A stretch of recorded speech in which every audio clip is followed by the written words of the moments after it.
Shalom adik-adik semua, apa kabarnya? Semoga kalian tetap baik-baik saja dan tetap sehat-sehat saja.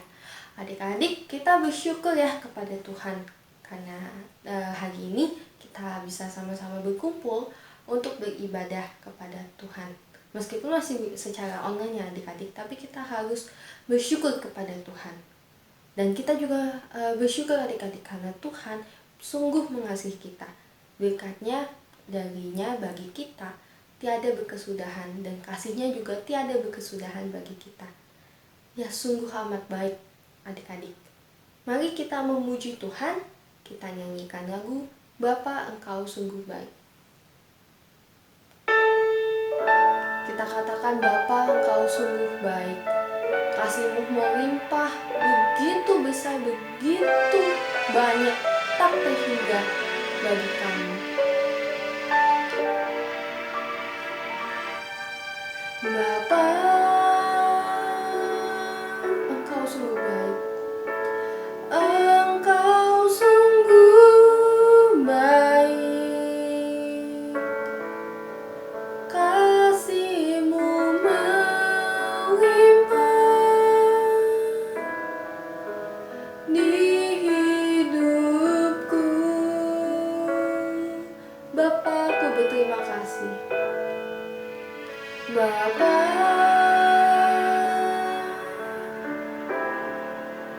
ku berterima kasih. Berkat-Mu hari ini yang Kau sediakan bagiku. Ku naikkan syukurku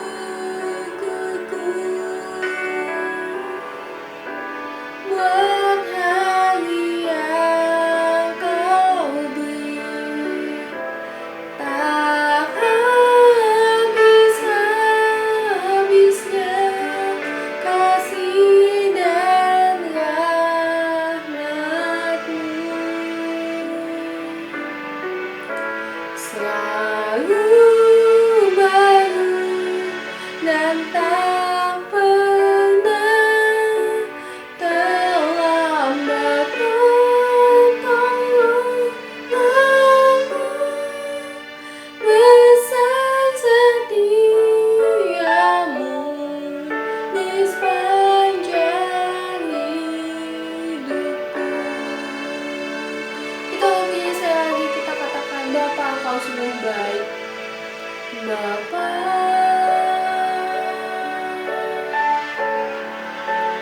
Engkau sungguh baik. Kasih-Mu melimpah di hidupku.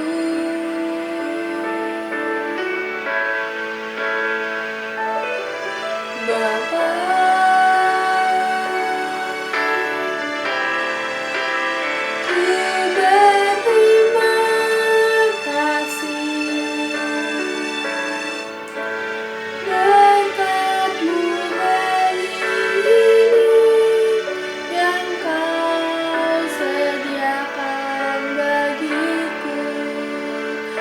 naikkan syukurku, ku naikkan syukurku buat apa yang Tuhan berikan kepada kami. Buat hari yang Kau beri, tak habis-habisnya kasih dan rahmat-Mu.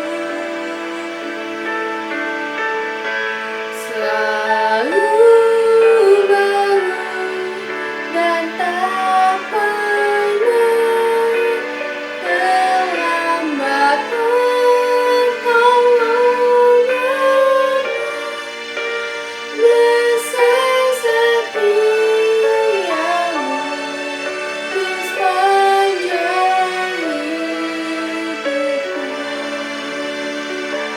Kenaikan syukurku, kenaikan syukurku buat hari yang Kau beri, tak habis-habisnya kasih dan rahmat-Mu. Selalu baru dan tak pernah terlambat pertolongan. Besar setiamu di sepanjang hidupku. Besar setiamu sepanjang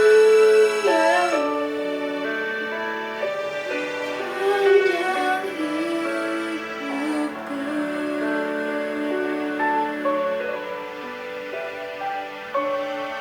Mari semuanya kita bersatu di dalam doa. Tuhan Allah Bapa kami yang bertakhta di dalam kerajaan surga, kami bersyukur atas kasih-Mu yang tiada berkesudahan bagi kami. Kami sungguh bersyukur Tuhan karena Engkau masih memberkati kami, Engkau masih menyertai kami, hingga kami ada sebagaimana kami ada sekarang ini. Tuhan, kami sadar di dalam kehidupan kami masih sering melakukan hal-hal yang berdosa ya Tuhan, yang tidak sesuai dengan kehendak-Mu, yang melukai hati-Mu. Ampuni kami ya Tuhan, ajar kami, tolong kami, berikanlah kami kekuatan agar kami dapat hidup lebih seturut lagi dengan kehendak-Mu. Tuhan Yesus, sekarang kami akan kembali melanjutkan ibadah kami, dan biarlah Engkau memimpin ibadah ini dari awal, pertengahan, hingga akhir. Dan kami menyerahkan semuanya ke dalam tangan-Mu. Hanya di dalam nama-Mu yang kudus, kami sudah berdoa dan mengucap syukur. Amin. Adik-adik, mari kita kembali memuji Tuhan kita. Kita katakan, kasih Tuhan Yesus indah, indah, oh indah, begitu besar dan begitu ajaib. Kita puji Tuhan kita nyanyikan lagu kasih Yesus indah, indah, oh indah.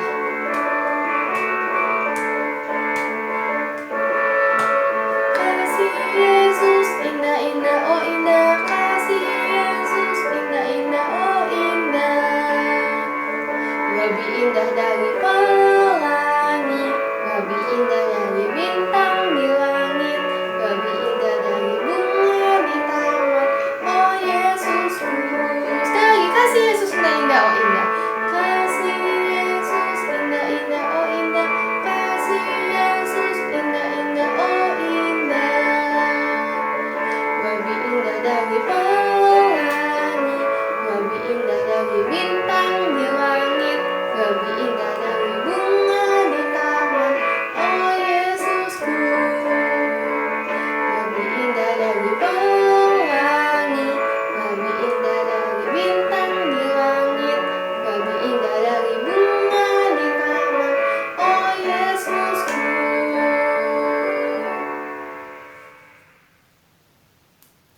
Adik-adik, dan kita mau hidup sesuai dengan firman Tuhan. Kita mau hidup berjalan beserta dengan Tuhan Yesus. Kita angkat pujian, jalan serta Yesus. Sambil bergerak ya adik-adik.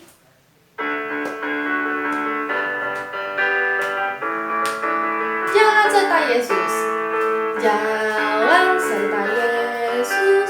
Jalan sertanya setiap hari. Jalan serta Yesus.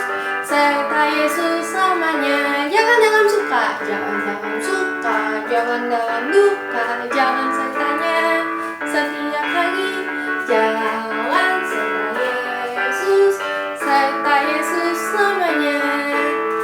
Jalan serta Yesus. Jalan sertanya setiap hari. Jalan serta Yesus. Serta Yesus selamanya.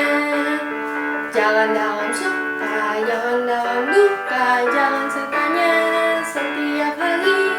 Jalan serta Yesus. Serta Yesus selamanya.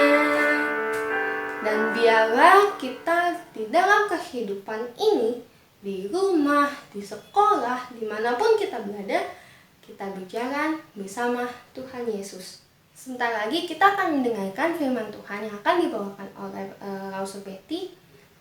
Kita nyanyikan lagu Mengikut Yesus Keputusanku. Walaupun sendiri dan walaupun kita ditinggalkan dunia karena kita berbeda, kita tidak khawatir adik-adik, karena kita mengikut Tuhan Yesus dan Tuhan Yesus selalu bersama kita. Kita angkat pujian, Mengikut Yesus Keputusanku.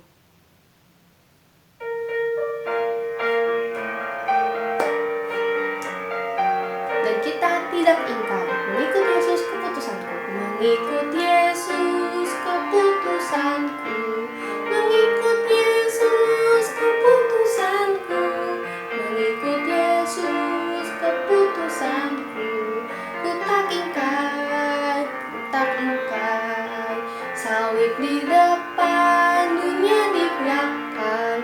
Salib di depan, dunia di belakang. Salib di depan, dunia di belakang. Ku tak ingkar, ku tak ingkar. Firman Tuhan dibawakan oleh Rasul Betty.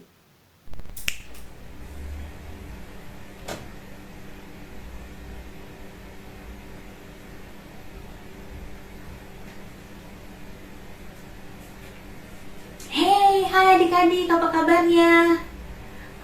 Lause tadi habis melihat-lihat peta perjalanan Paulus. Tak terasa ya, kita sudah 9 minggu mengikuti perjalanan Paulus mengelilingi kota-kota yang ada di benua Asia maupun di Eropa. Nah, minggu ini dan minggu depan kita masih akan mengikuti perjalanan Paulus di masa-masa akhir pelayanan Paulus. Nah, sebelum kita dengerin ceritanya, kita berdoa dulu ya. Yuk, kita lipat tangan, tutup mata, kita berdoa dulu, mohon bimbingan Tuhan. Mari kita berdoa. Tuhan Yesus, terima kasih di siang hari ini kami kembali berkesempatan mendengarkan firman Tuhan. Tuhan tolong kuasai hati kami, sehingga apa yang disampaikan boleh kami pahami. Kami boleh mengerti isi hati Tuhan melalui firman Tuhan pada siang hari ini. Kuasai juga Rasul Betty yang akan menyampaikan firman Tuhan tersebut. Terima kasih Bapa, dalam nama Tuhan Yesus kami berdoa dan mengucap syukur. Amin. Adik-adik, kalau kita mengikuti perjalanan Paulus, adik-adik penasaran tidak sih? Kok Paulus tetap semangat ya? Kok Paulus tidak pernah sedih, tidak pernah menyesal atau kecewa atau bahkan putus asa? Kan kita lihat ya dari minggu-minggu lalu bagaimana kita mendengar di setiap kota yang dikunjungi oleh Paulus pasti ada orang-orang yang menolak, ada orang-orang yang tidak suka dengan pemerintahan Paulus. Nah, kira-kira apa sih yang membuat Paulus ini tetap semangat meskipun ada tantangan, ada kesulitan, dia tidak pernah menyerah. Nah, Lause amati dan Lause lihat ada 2 hal yang membuat Paulus tetap setia dalam pelayanannya meskipun sulit, meskipun banyak kesulitan.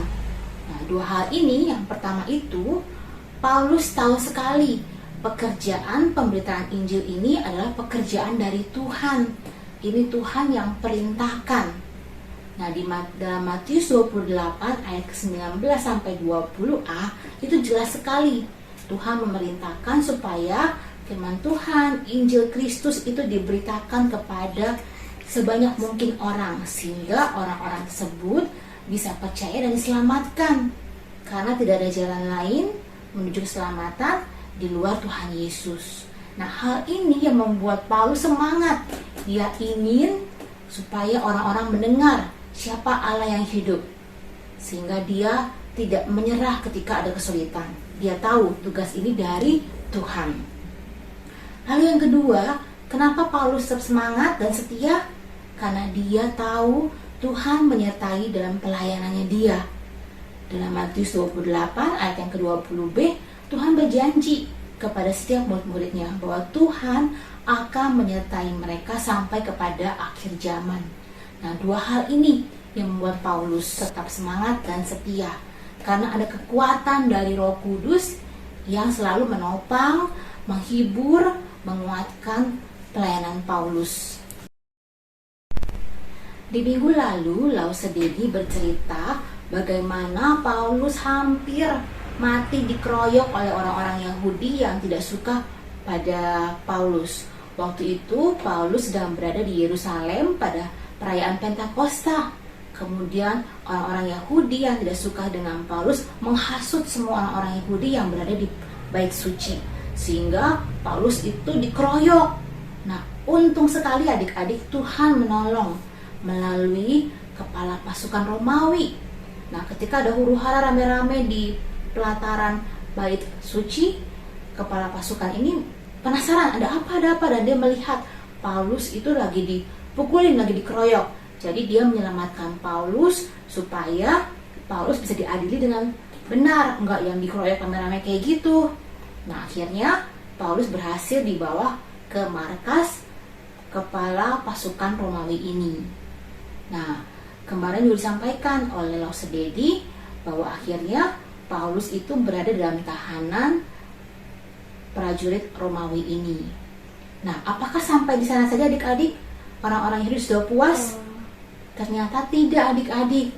Nah, mereka tetap berusaha bagaimana caranya itu bisa membawa Paulus ke sidang mahkamah agama, sehingga mereka bisa menjatuhkan hukuman mati buat Paulus. Nah, tapi kepala pasukan Romawi yang namanya Claudius Lysias ini itu menolong Paulus dan memanggil para imam-imam dan tua-tua dalam sidang. Jadi ia ingin tahu apa sih salahnya Paulus sehingga harus dikeroyok seperti itu. Nah, akhirnya keesokan harinya Lysias mengundang tua-tua dan mahkamah agama untuk menyidangkan perkara Paulus ini. Nah, adik-adik, Tuhan selain menolong Paulus dengan mengirimkan kepala pasukan Romawi, Tuhan juga menolong Paulus dalam hal memberikan hikmat bijaksana dalam pemikirannya Paulus. Nah, di sidang itu yang hadir itu kan mahkamah agama yang terdiri dari dua golongan orang Yahudi. Ada orang Farisi, ada orang Saduki. Paulus tahu benar bahwa kedua golongan ini itu memiliki perbedaan mendasar dalam mempelajari hukum Taurat. Nah, Tuhan memberikan ide kepada Paulus bahwa dengan cara ini Paulus bisa menghindarkan dirinya dari pengadilan yang tidak adil ini. Jadi ketika lagi sidang, Paulus diminta oleh Lysias untuk membela diri setelah mendengar tuduhan dari para tua-tua dan imam-imam besar. Nah, Lysias bilang, sekarang giliran Paulus yang membela dirinya. Dia mau dengar juga dari sisinya Paulus. Nah, kemudian Paulus mulai berbicara. Paulus bilang, saya ini orang Farisi. Saya belajar di Yerusalem juga. Dan saya percaya pada kebangkitan orang mati. Nah, adik-adik, kata ini Paulus sengaja sampaikan kepada sidang mahkamah agama karena dia tahu orang Farisi percaya dengan konsep adanya kebangkitan orang mati, sedangkan orang Saduki tidak percaya. Nah, ketika Paulus bicara demikian bahwa saya orang Farisi dan saya percaya pada kebangkitan orang mati, yang ada orang Sadukinya nggak terima. Orang Farisi bilang, itu benar kok. Nah, bukannya mengadili Paulus, akhirnya golongan Farisi dan golongan Saduki berantem. Mereka beradu pendapat. Nah, ketika melihat bahwa kondisi ini tidak membaik dan kepala pasukan Lisias melihat, wah ini kok jadi malah berantem nih orang-orang Yahudinya nih. Jangan-jangan nanti Paulus malah jadi di tengah-tengah malah jadi kehimpit. Akhirnya dia membawa Paulus kembali ke markas, dipenjara di markasnya mereka sampai kedua pihak ini reda gitu. Nah, sampailah Paulus ditahan di markas besarnya prajurit Romawi ini. Nah, adik-adik, sampai sejauh ini kita melihat bagaimana Tuhan memimpin dan Tuhan menolong Paulus. Tuhan menjaga Paulus melalui kepala prajurit Romawi, yaitu Claudius Lysias, dan Tuhan memberikan hikmat kepada Paulus untuk bijak dalam berkata-kata. Dan adik-adik, tidak hanya itu saja, bahkan di malam hari keesokannya Tuhan datang sendiri menghampiri Paulus dan Tuhan menguatkan, menghibur Paulus dengan berkata bahwa Paulus, kamu sudah berani menyaksikan saya di depan sidang di Yerusalem, bahkan nanti kamu akan menyaksikan saya di kota Roma.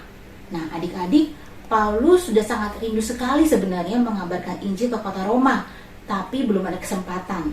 Nah, ketika dia mendengar bagaimana Tuhan menjanjikan akan memberi kesempatan pada dia untuk menginjil di kota Roma, ini memberikan penghiburan dan kekuatan kepada Paulus. Nah, jadi Paulus lebih dikuatkan lagi dengan penghiburan dari Tuhan secara langsung ini. Nah, adik-adik, apa yang terjadi dengan orang-orang Yahudi yang tidak suka dengan Paulus? Mereka tidak berhenti, adik-adik. Mereka gagal nih ya, mereka gagal menyeret Paulus karena kemarin malah ricuh persidangannya. Nah, mereka punya akal lain. Mereka berembuk. Kira-kira ada 40 orang itu udah berjanji, pokoknya nih kita nggak akan makan, nggak akan minum kalau Paulus belum kita bunuh. Nah, kemudian ke-40 orang ini segera menghadap imam besar dan tua-tua menyampaikan ide mereka ini.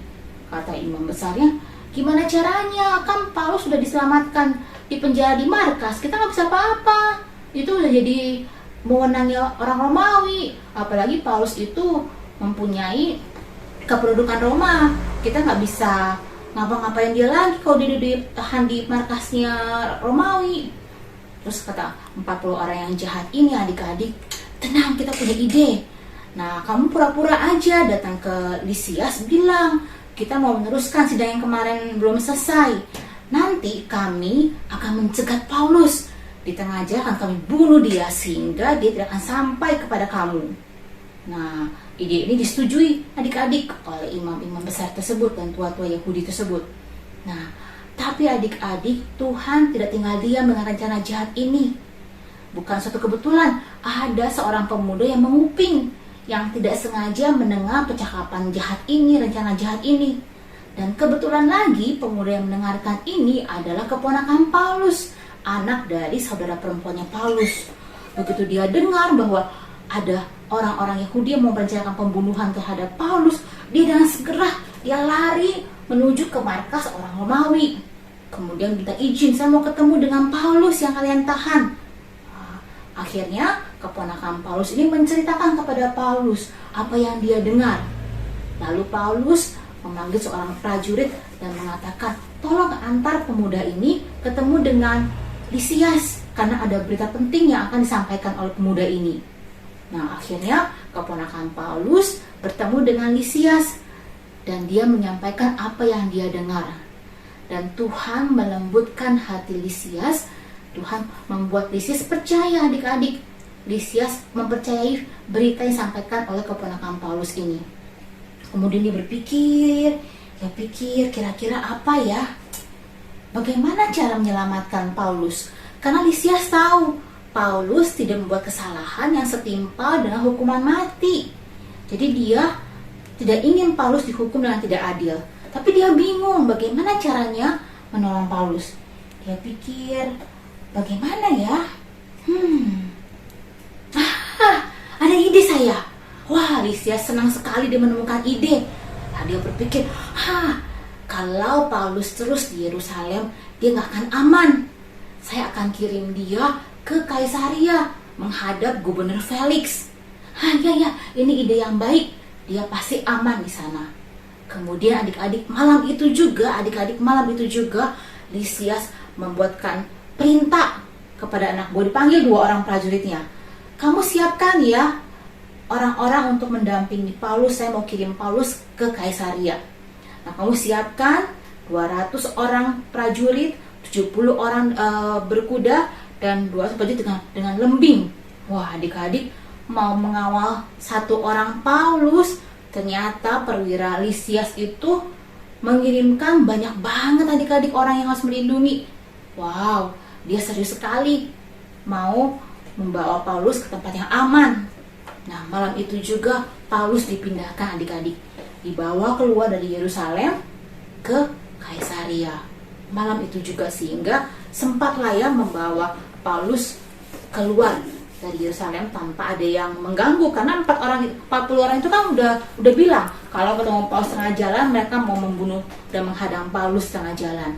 Nah, dengan cara yang cepat, menjaga yang ketat, Paulus berhasil diungsikan ke Kaisaria. Nah, adik-adik, meskipun udah pindah kota nih ya, orang-orang Yahudi yang gak suka sama Paulus tidak menyerah adik-adik. Dia begitu mendengar Paulus sudah nggak di Yerusalem, dipindahkan ke kota Kaisaria, dia juga mau ke sana. Nah, orang-orang ini menghadap Gubernur Felix. Mereka tidak puas gitu. Nah, padahal Gubernur Felix sudah mendapat surat dari Claudius Lysias yang mengatakan bahwa orang ini, Paulus, itu tidak kedapatan membuat hal yang salah sehingga setimpal dengan hukuman mati. Jadi Gubernur Felix sudah mengerti ceritanya dari surat yang Lysias kirimkan. Tapi orang Yahudi yang tidak menyukai Paulus tetap pantang menyerah. Pokoknya bagaimana caranya mereka membunuh Paulus. Nah, lalu mereka menghadap Gubernur Felix. Mereka bilang, wah, Gubernur Felix, orang ini itu telah membuat huru-hara di Yerusalem. Orang ini sudah membuat kekacauan di Yerusalem. Dia adalah pengikut sekte Kristus. Dia mengajarkan hal yang tidak benar. Dia menentang dan telah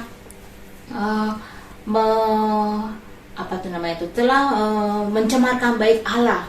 Jadi mereka memfitnah Paulus. Nah, seperti biasanya seorang terdakwa pasti dikasih kesempatan untuk membela diri. Demikian juga di pengadilan Gubernur Felix ini, Paulus diminta untuk membela dirinya. Paulus bilang kepada Gubernur Felix, saya baru 12 hari di kota Yerusalem. Boleh dicek, saya tidak kedapatan membuat huru-hara atau berkelahi dengan orang-orang di Yerusalem. Saya datang karena saya mau berbakti, karena ada perayaan Hari Raya Pentakosta. Jadi apa yang dituduhkan tidak benar. Kecuali satu, saya benar pengikut Kristus yang mereka sebut sekte itu. Saya percaya kepada Kristus karena dia telah menggenapi apa yang diajarkan oleh nabi-nabi. Nah, Paulus tahu Gubernur Felix ini juga mengerti ajaran-ajaran Yahudi. Nah, jadi Paulus mengatakan apa yang saya percayai sebagai pengikut Kristus adalah penggenapan dari apa yang disampaikan nabi-nabi. Nah, ketika mendengar pembelaan Paulus, Gubernur Felix juga merasa Paulus tidak buat hal yang salah, sehingga dia katakan Paulus akan ditahan di sini saja. Nah, meskipun Gubernur Felix tahu Paulus tidak bersalah, dia tidak membebaskan Paulus.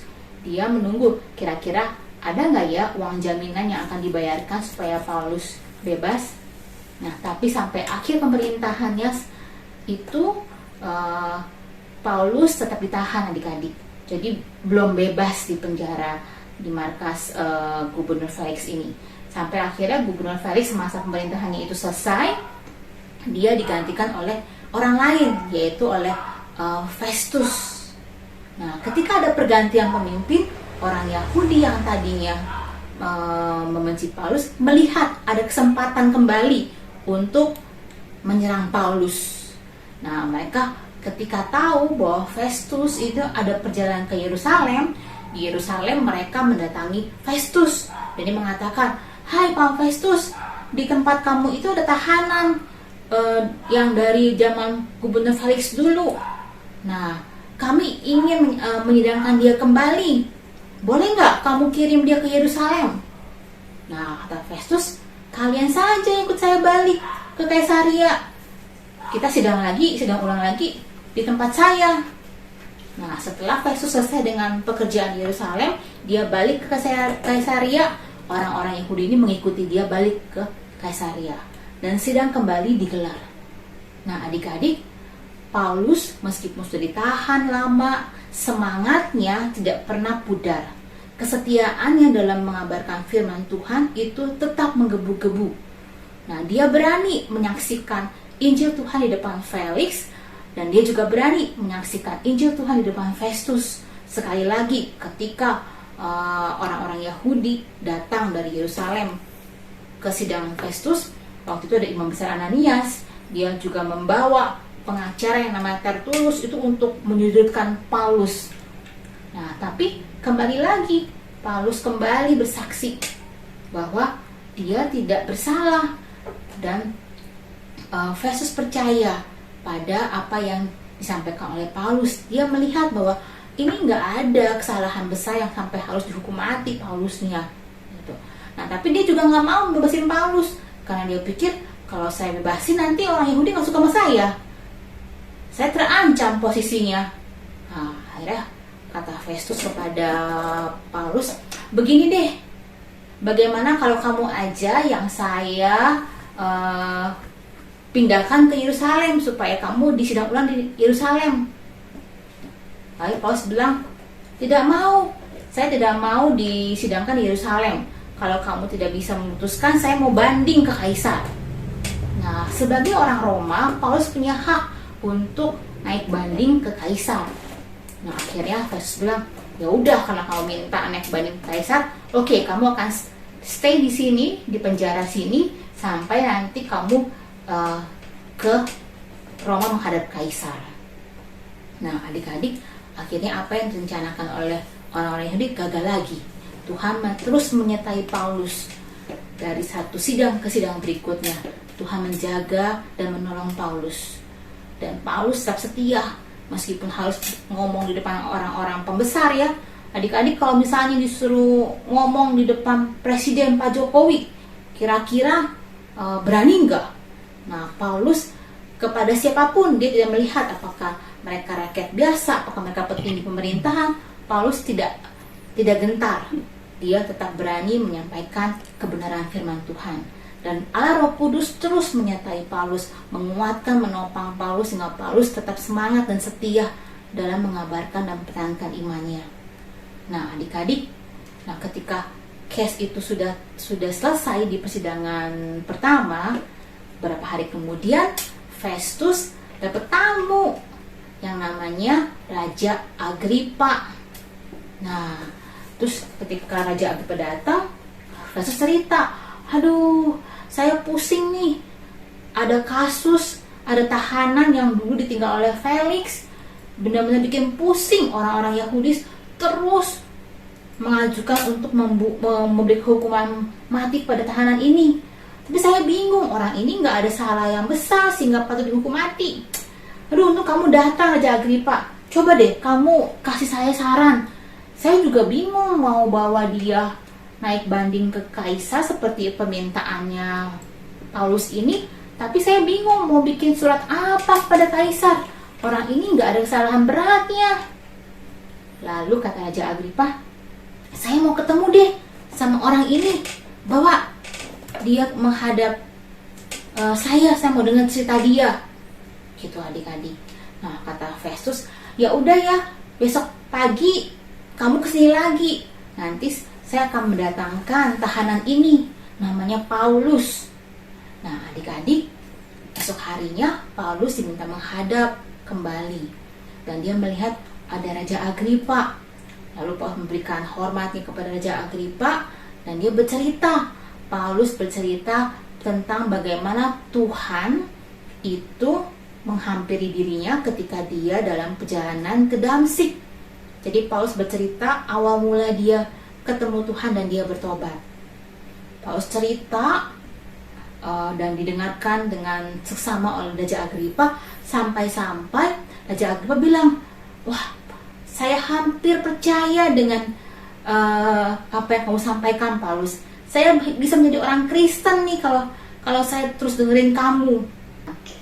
Paulus bilang begini, adik-adik, saya doakan agar bukan hanya kamu Raja Agripa, tapi semua orang di sidang ini bisa bertobat dan percaya kepada Tuhan Yesus.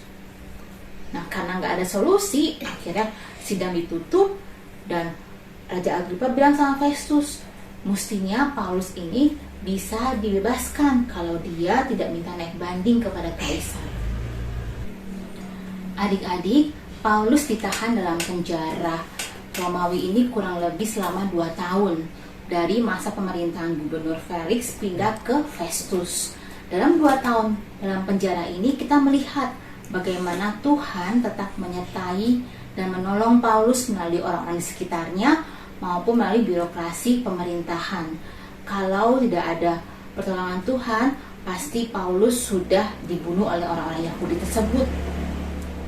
Nah, adik-adik, apakah kita sebagai anak-anak Tuhan memiliki kesetiaan seperti Paulus yang meskipun sulit, dalam kondisi terbatas di penjara, semangatnya untuk mengabarkan Injil Kristus tidak pernah pudar. Nah, Roh Kudus yang menopang Paulus adalah Roh Kudus yang sama akan menopang kita. Langsung mau nanya nih, kalau adik-adik lagi di luar makan di restoran misalnya, adik-adik berani tidak berdoa? Di tangan tutup mata adik-adik berdoa, atau adik-adik malu ntar dilihat orang. Nah, kira-kira adik-adik yang mana? Nah, kalau adik-adik, saya berani saya selalu doa kok kalau sebelum makan meskipun di restoran. Nah, berarti adik-adik sudah seperti Paulus yang berani memperlihatkan iman percayanya kepada orang-orang luar. Kita tidak perlu malu ya adik-adik ya untuk menyatakan iman kita. Kita harus setia seperti Paulus yang dengan semangat terus menceritakan mengenai pekerjaan Tuhan, Injil kebenaran firman Tuhan ini. Hari ini adik-adik kita sudah belajar beberapa hal. Yang pertama kita belajar bahwa pekabaran Injil adalah tugas dari Tuhan untuk kita semua. Lalu kedua, Roh Kudus akan selalu menopang, menguatkan kita. Yang perlu kita lakukan adalah setia mengikut Tuhan dan mengerjakan panggilan Tuhan tersebut, yaitu setia mengabarkan Injil kepada orang-orang yang belum percaya. Nah, adik-adik, Allah yang sama yang telah menolong Paulus, Allah yang sama juga akan menolong kita dalam bersaksi. Jadi tak perlu khawatir, tak perlu malu atau takut. Tuhan yang sama yang menolong Paulus dan akan menyertai Paulus juga akan menyertai kita semua. Mari kita berdoa. Tuhan Yesus, terima kasih kami boleh kembali diingatkan dan dikuatkan bahwa pekabaran Injil adalah pekerjaan Tuhan. Kami tidak perlu gentar atau takut ketika menghadapi kesulitan, karena kami tahu persis Tuhan menyertai dan akan menolong kami, seperti Tuhan sudah menyertai Paulus. Terima kasih Bapa, bantu kami menjadi saksi-saksi kecil-Mu yang boleh memuliakan dan mewartakan kasih Tuhan kepada orang-orang di sekitar kami. Terima kasih Bapa, dalam nama Tuhan Yesus kami berdoa dan mengucap syukur. Amin. Langsung kembalikan kepada Lause Epin. Terima kasih kepada Lause Betty yang telah membawakan firman Tuhan. Adik-adik, mari kita memberikan persembahan kepada Tuhan sebagai wujud ucapan syukur kita kepada Tuhan. Adik-adik bisa meminta mama papa adik-adik untuk membantu mentransfer ke rekening gereja atau bisa melalui QR code yang sudah tertera di layar adik-adik. Mari kita memuji Tuhan kita nyanyikan lagu Give Thanks.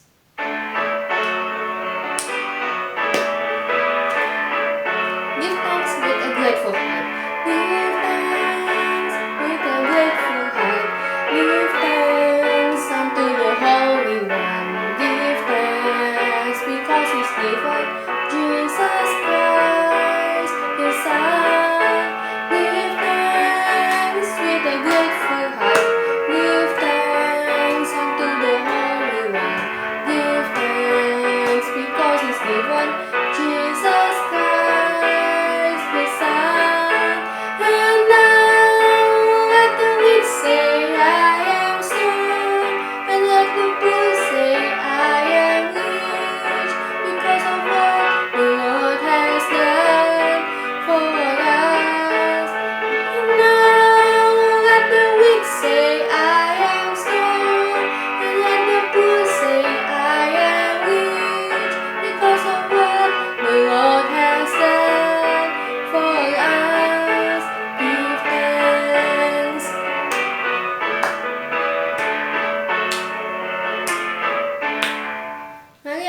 kita bangkit berdiri, kita bersatu di dalam doa.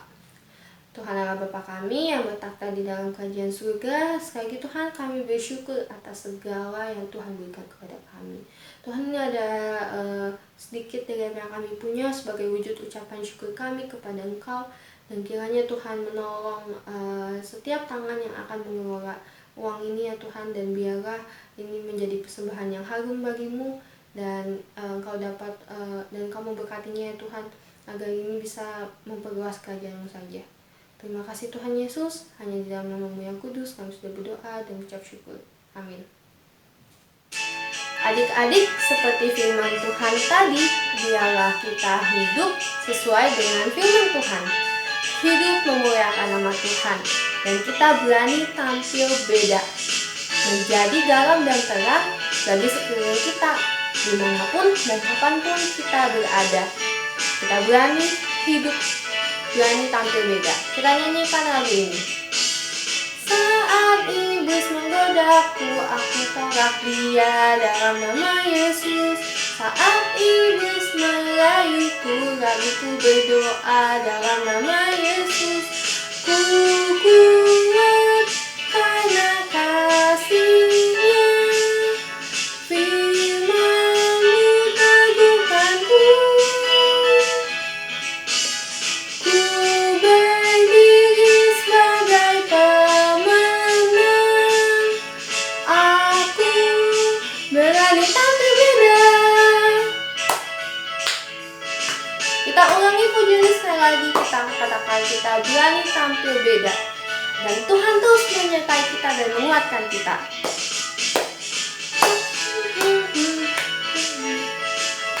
Dan di dalam kehidupan kita mau hidup lebih seturut lagi dengan kehendak Tuhan, sesuai dengan firman Tuhan. Saat iblis menggodaku, aku tolak dia dalam nama Yesus. Saat iblis merayuku, aku berdoa dalam nama Yesus. Ku kuat karena kasih-Nya, firman-Mu teguhkanku. Ku berdiri sebagai pemenang, aku berani tampil beda. Ku kuat karena kasih-Nya, firman-Mu teguhkanku. Ku berdiri sebagai pemenang, aku berani tampil beda. Kita mau berani tampil beda, hidup berbeda dengan dunia, karena kita mau hidup seturut dengan firman Tuhan dan memuliakan nama Tuhan. Mari adik-adik kita bersatu di dalam doa. Tuhan yang berada di dalam kerajaan surga, sekali lagi kami bersyukur atas segala kasih-Mu yang tiada habis-habisnya bagi kami. Kami juga bersyukur Tuhan atas kebaktian sekolah minggu yang telah berjalan dari awal hingga akhirnya dengan baik. Tuhan, kami telah mendengarkan firman-Mu, dan kiranya Tuhan tolong setiap dari kami agar kami dapat sungguh-sungguh hidup sesuai dengan firman-Mu. Hidup berani tampil beda dibandingkan sekeliling kami, dan kami juga dapat hidup sesuai dengan firman-Mu, dan dari kehidupan kami memuliakan nama-Mu ya Tuhan. Tuhan, sebentar lagi kami akan melanjutkan aktivitas kami, kiranya Engkau terus memberkati dan menyertai kami. Terima kasih Tuhan Yesus, hanya di dalam nama-Mu yang kudus kami sudah berdoa dan bersyukur. Amin. Bapa, terima kasih.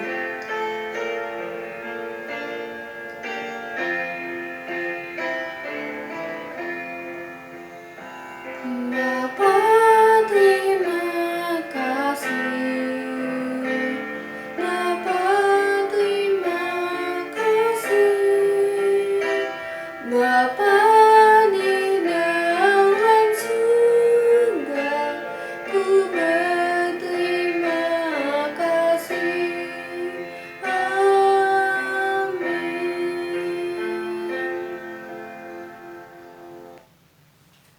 ibadah sekolah minggu hari ini sudah selesai adik-adik. Selamat hari Minggu, Tuhan Yesus memberkati kita semua. Sampai ketemu minggu depan.